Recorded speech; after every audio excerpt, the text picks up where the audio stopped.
ওয়ালাইকুম রহমতুল্লাহি ওয়া বারাকাতুহু আলহামদুলিল্লাহ ওয়া তাসসালাতু ওয়াসসালামু আলা নবী ওয়া রাসূলিল্লাহি মিনাশ শাইতানির রাজিম বিসমিল্লাহির রহমানির রহিম বাবু মান লাম ইউসহির হুসনাহু ইনদাল মুসিবাহ। আজকের বক্তব্যের বিষয় হলো বিপদের সময় দুঃখ প্রকাশ না করা। আমি যে হাদিসটা সহিহ বুখারীর ২য় খণ্ড পর্ব ২৩ অধ্যায় ৪১।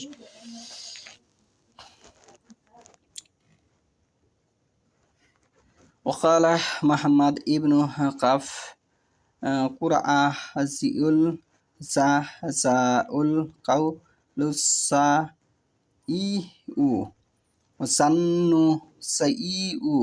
وقال يعقوب عليه السلام إنما أشكو بثي جزني إلى الله. মোহাম্মদ ইবনু কাফ রাদিয়াল্লাহু আনহু বলেন, অস্থিরতা হচ্ছে মন্দ বাক্য উচ্চারণ করা, কুধারণা পোষণ করা। ইয়াকুব আলাইহিস সালাম বলেছেন, আমি আমার অসহনীয় বেদনা ও আমার দুঃখ শুধু আল্লাহর নিকট নিবেদন করছি। তাহলে এখান থেকে আমাদের যে শিক্ষণীয়টা বিষয়, সূরা ইউসুফের 12 নম্বর সূরা 86 নম্বর আয়াতে ইয়াকুবের কথাটা এখানে এসেছে। ইয়াকুব একজন নবী সাল্লাল্লাহু আলাইহি ওয়াসাল্লাম, তার কথাটা এখানে আমাদের জন্য আদর্শনীয়, যেটি হচ্ছে যে দুঃখ বেদনার সময় নিজের কথা একমাত্র আল্লাহর কাছে সমর্পণ করতে হবে, কোনো মানুষের কাছে সমর্পণ করা যাবে না। একজন মুসলিমের এটি দায়িত্ব। আমরা বর্তমান প্রেক্ষাপটে অতি সামান্য কিছু বিষয় নিয়ে মানুষের কাছে বলাবলি করি যে আমার কাছে এটা নেই সেটা নেই, আমি অভাব ভোগ করতেছি।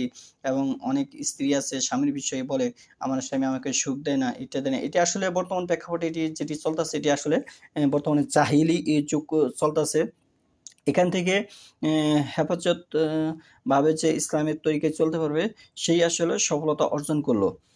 তাহলে এখান থেকে এই হাদিস থেকে, এই আয়াত থেকে যে বিষয়টা আমরা পেলাম, দুঃখ বেদনার কথা একমাত্র আল্লাহর কাছে বলতে হবে, অন্য কারো কাছে বলা যাবে না। এটি হচ্ছে একজন মুসলিমের পরিচয়। কিন্তু তারপরে প্রতিবেশী বন্ধুবান্ধব যারা আছে তারা যদি দুঃখ বেদনা বুঝে যদি কোনো সহানুভূতি করে, সেটি হচ্ছে ভিন্ন বিষয়। কিন্তু তার কাছে প্রকাশ করা, তার কাছে বিনয় করা, তার কাছে চাওয়া, এগুলি ইসলাম সমর্থন করে না। যে এই কাজটি করলো সে কোরআন হাদিসের বিরোধিতা করলো। অনেক লোক আছে কোরআন হাদিস সম্পর্কে না বুঝে নিজের ফতোয়া, নিজের যুক্তি উপস্থাপনা করে, যেগুলি তার একটি কুফরি মতবাদে পরিণত হতে পারে। তার এই যুক্তির কারণে সে ইসলাম থেকে খারিজ হয়ে যেতে পারে। তাই আমরা নিজের যুক্তিকে কখনো প্রাধান্য দেওয়ার চেষ্টা করব না। কোরআন হাদিসে যা আছে 4টি স্তর ঠিক রেখে আমরা সমাজে কথা উপস্থাপনা করব।